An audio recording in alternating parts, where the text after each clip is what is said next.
Shalom Bapak Ibu Saudara sekalian, puji Tuhan kalau pada hari ini saya boleh kembali lagi menyapa Bapak Ibu Saudara sekalian. Senang sekali kalau kita boleh saling mendoakan. Saya percaya melalui pokok doa yang disampaikan kepada jemaat sekalian, ya banyak di antara jemaat juga menyempatkan diri membaca dan mendoakannya. Hari ini kita akan merenungkan satu ayat dari firman Tuhan yang terambil dari Efesus 4 ayatnya ke-31, berbunyi demikian.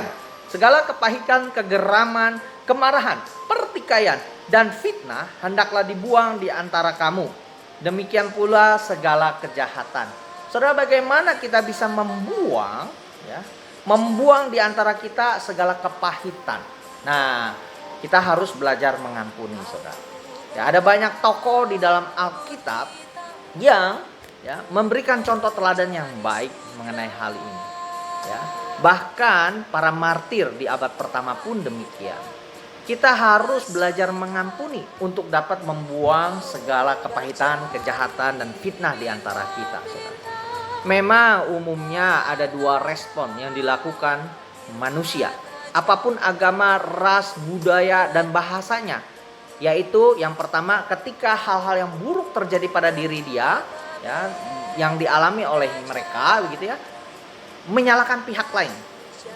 Kalau ada sesuatu yang traumatik, menggoncangkan dirinya, berdampak sekali, melukai hati dan kehidupannya, maka orang itu akan menyalahkan pihak lain. Pihak lain itu bisa sesama manusia, situasi, kondisi, bahkan Tuhan sendiri bisa disalahkan. Sebagaimana Naomi tidak mau disebut lagi Naomi, disebutnya Mara. Minta disebut Mara artinya pahit. Tapi kita harus belajar mengampuni. Pada akhirnya Naomi pun belajar bahwa Tuhan memelihara hidup dan keluarganya. Ya, kita juga perlu belajar kepada Yusuf misalnya di Perjanjian Lama, atau Stefanus, martir pertama di Kisah Para Rasul Perjanjian Baru. Bagaimana hal-hal yang buruk itu dipakai oleh Tuhan atau diizinkan terjadi dalam hidup kita oleh Tuhan, itu untuk kebaikan yang lebih luas dan lebih besar. Dalam kasus Yusuf adalah untuk memelihara satu suku bangsa, mulai dari keluarga Yakub, bangsa Israel, selama di Mesir. Dalam kasus martir pertama, martir Kristen Stefanus di Kisah Para Rasul dicatat, itu adalah tanda bahwa gereja mulai berkembang, berita Injil, meskipun harus dengan pengorbanan darah. Sebagaimana juga Rasul Paulus yang menuliskan surat Efesus tadi, dia juga mengalami hal-hal yang buruk, tetapi dia memahaminya itu sebagai jalan Tuhan baginya. Tuhan tidak pernah merencanakan hal yang buruk bagi kita. Memang ada kalanya kita bodoh, melakukan kejahatan, dosa karena kedegilan hati kita. Kalau itu yang kita lakukan, mari kita minta ampun. Mohon Tuhan Yesus mengampuni kita. Tetapi kalau ada hal-hal buruk, traumatik yang berdampak pada hidup kita karena disebabkan oleh pihak lain, ketimbang kita menjadi marah, membenci orang lain, mari kita melepaskan pengampunan.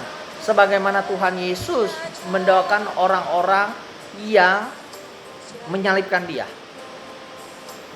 Ya Bapa, ampunilah mereka, sebab mereka tidak mengetahui apa yang dilakukannya. Sama seperti juga mirip dengan doa Stefanus. Mari kita belajar mengampuni. Buanglah segala kepahitan itu. Biarlah Tuhan memberikan kita kesehatan. Memberikan kita kesehatan mental, bukan hanya fisik saja, tapi juga memberikan kita kekuatan iman untuk meneladani Kristus. Meneladani umat Tuhan. Tokoh-tokoh, teladan-teladan, suri teladan di sepanjang abad dan di segala zaman dari gereja Tuhan. Amin.